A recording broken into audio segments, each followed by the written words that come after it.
It's 7:07 here on the AM show. Now, the doctor strike is still a matter which is very much worrying and very much trending. Yesterday, Monday, the Health Minister, Alex Sevefia, toured some hospitals, and our colleague Hannah Dami joined him on that tour. We'll bring you a playback of his visits.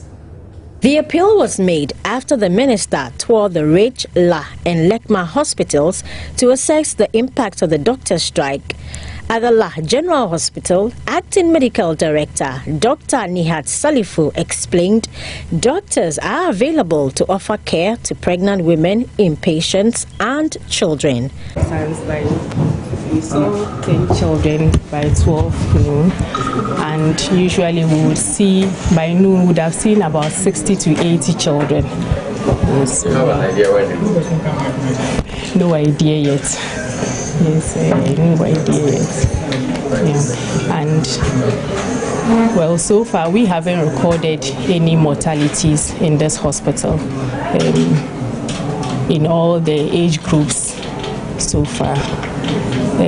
We are trying to provide the essential service to pregnant women and children, and then we are also able to do some cover for adults as well. When they come, they get on our doorstep. We try to do something about their situation. We do have physician assistants at post, and our midwives are also at post, making sure that the pregnant women are seen, and we conduct our deliveries as well. But the OPD was deserted. The La General Hospital serves a lot of communities around, but as you can see here, this place is usually always choked, but today is virtually empty. It's deserted by the patient. Look at the OPD emergency, the emergency room. In fact, the nurses station is also empty because there is no doctor here to take care of patients. The situation was the same at the Ridge Hospital, where Head of Clinical Services, Dr. Emmanuel told Joy News they are not defying the GMA directive, but will continue to offer care. The OPD at the Lekma Hospital was deserted. No doctor was on duty to attend to pregnant women who had come for care. I'm with the principal midwifery officer here at Lekma Hospital, and she is Cecilia Anaba. She'll tell me how she's been dealing with the doctor strike. When your clients come, your patients come, what do you do? What do you tell them? Yeah, when they come, we as a midwife, we attend to them and we do what we do. But cases that is serious and they are to see the doctors, we were asked to refer them to Manor Hospital 37 or Police Hospital. And some of them feel it difficult to go there at the 37. Today somebody called me at 3 o'clock in the night, a previous CS. And she said she went to Tema, she has roam about, and she was calling to ask me if she can still come back here. And I said no, they said they should go to Police Hospital. Because there's no doctor? Because there's no doctor. So she left to Police Hospital, and I'm expecting to hear something from her. But have you had any other emergencies as well? Yeah, we have emergencies. People who come with low HB, like 7, they have to see the doctors. Yes, and they come and there's no doctor, so we have to refer them to. And people with high BP, yes, they too, they have to see the doctors. But when they come, there was no doctor, so we were asked to send them to 37 Military Hospital, Police Hospital or Manor Hospital, yes. Yeah. And so you have been helping these women over the years. How does it make you feel that at a point in time you can't offer that help to them because there's no doctor to assist? Yeah, so we're not happy. As a midwife, I know what will be the outcome of when somebody is in trouble and she's not able to see the doctor. Anything can happen. Have you recorded any fatality here as a result of the strike? No.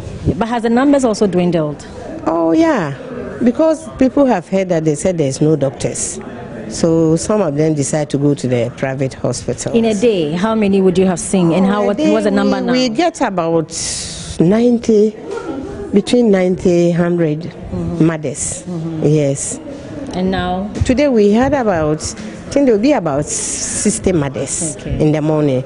Yeah. You had a classical example this afternoon. Yeah. A pregnant woman came and she was feeling dizzy. We quickly sent her to the lab to check for malaria. But the results have come out that she's not having, but she was feeling dizzy.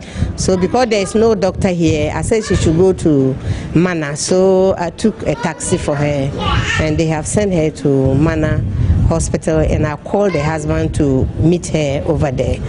And I've given the number, so... You've taken the number, so you call to follow up? Yes. Yeah. But how does this make you feel? I don't feel happy at all. I don't feel comfortable at all because of this. Because with pregnancy, when you joke, you can lose the mother and the baby. Yes. So what was your appeal? So we are appealing to the government if they can help do something for the doctors so that they will come back. Yeah. Does it mean your doctors don't come around at all? Oh, they come.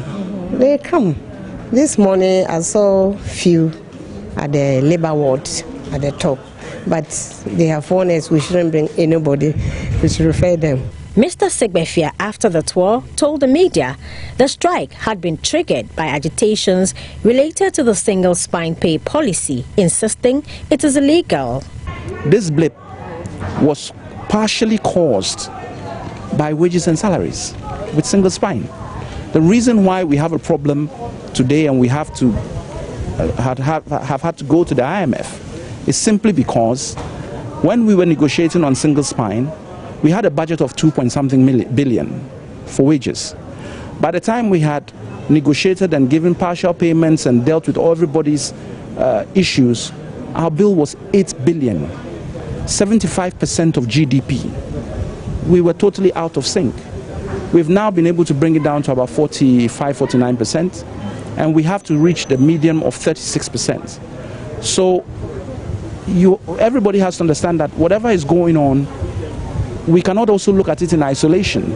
That is why we've made it clear that for Category 2 and Category 3 allowances, you must go to the Public Joint Committee which exists to deal with this particular issue for all public sector workers, not just one group.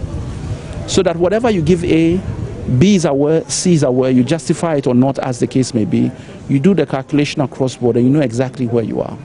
When you do it piecemeal, which we've had to do in this case because we had to create a conditions of service, a single document, which the doctor said they didn't have, which is true. We have done that. For the first time, this is a government that has created a conditions of service for the doctors. But they are not happy with it. No, there's two different things. If you're negotiating on what is in the conditions of service, is one thing. It's another thing to say, I don't have conditions of service. Now you do. And we are negotiating. All the rest have conditions of service, but we are negotiating. And we are negotiating them at the joint committee.